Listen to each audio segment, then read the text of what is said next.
চট্টগ্রামের বাকুলিয়ায় একটি ঝুটের গোডাউন ও প্লাস্টিক কারখানায় লাগা আগুন ফায়ার সার্ভিসের 7 ঘন্টার চেষ্টায় নিয়ন্ত্রণে এসেছে।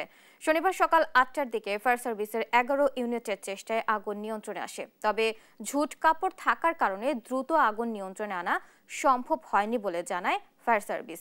প্রত্যক্ষদর্শীরা জানায়, জুট গোডাউনে আগুন লাগার পর তা আশপাশের দোকান ও বসত বাড়িতে দ্রুত ছড়িয়ে পড়ে। রাত 2টার পর আগুনের তীব্রতা বাড়তে থাকে। খবর পেয়ে আগুন নিয়ন্ত্রণে যোগ দেয় ফায়ার সার্ভিসের 11টি ইউনিট। এ ঘটনায় কোনো হতাহতের ঘটনা ঘটেনি। ব্যবসায়ীদের দাবি, পুড়ে গেছে তাদের লাখ লাখ টাকার মালামাল।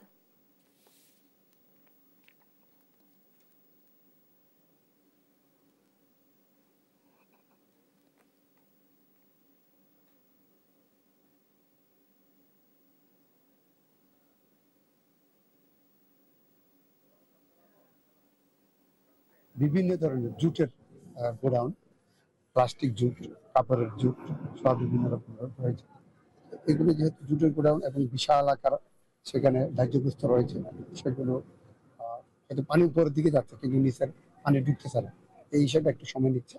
আমরা এখন ডেভেলপমেন্ট আছি, অগ্নিকাণ্ডের কারণ এবং ক্ষয়ক্ষতির কি পরিমাণ, এগুলো আমরা যখন রিপোর্টিং ফেজে যাব, অপারেশন শেষ করে, তখনই আমরা জানতে পারবো। এ বিষয়ে আরো জানাতে সেখান থেকে যুক্ত হচ্ছেন সহকর্মী আজিজা হক পায়েল। পায়েল, কিভাবে আগুন লেগেছে এবং নেভাতে এত সময় কেন লাগলো, এবং এখনো পর্যন্ত ক্ষয়ক্ষতির বিষয়ে কিছু জানা গেছে কিনা আমাদের জানাবেন। হুবলি যেমনটি শুনছিলেন, গতকাল ভোর রাতে আপনার 3টা-4টার দিকে আগুনের সূত্রপাত হয়েছে আমরা জানতে পেরেছি।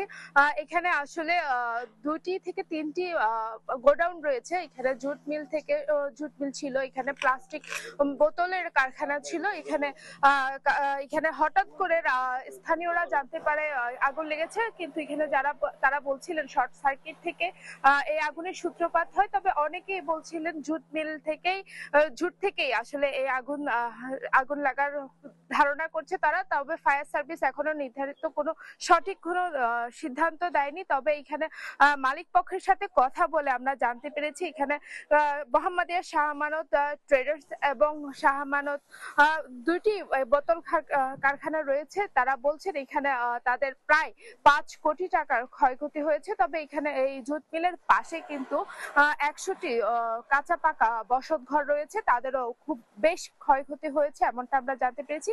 এই পর্যন্ত 11টি ইউনিট ফায়ার সার্ভিসের কাজ করেছে। তবে এখনো পর্যন্ত আগুন নিয়ন্ত্রণে আসলো, এখনো সম্পূর্ণ নির্বাপন সম্পন্ন হয়নি।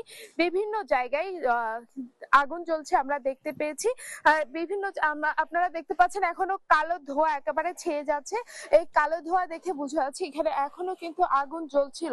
আমরা দেখতে পাচ্ছি কিছু কিছু জায়গায় আগুন জ্বলছে। আমরা দেখতে পাচ্ছি এখানে ফায়ার সার্ভিস কাজ করছে, এখনো ফায়ার সার্ভিসের কর্মীরা রয়েছেন, তারা এখনো নির্বাপনের কাজ করছিল।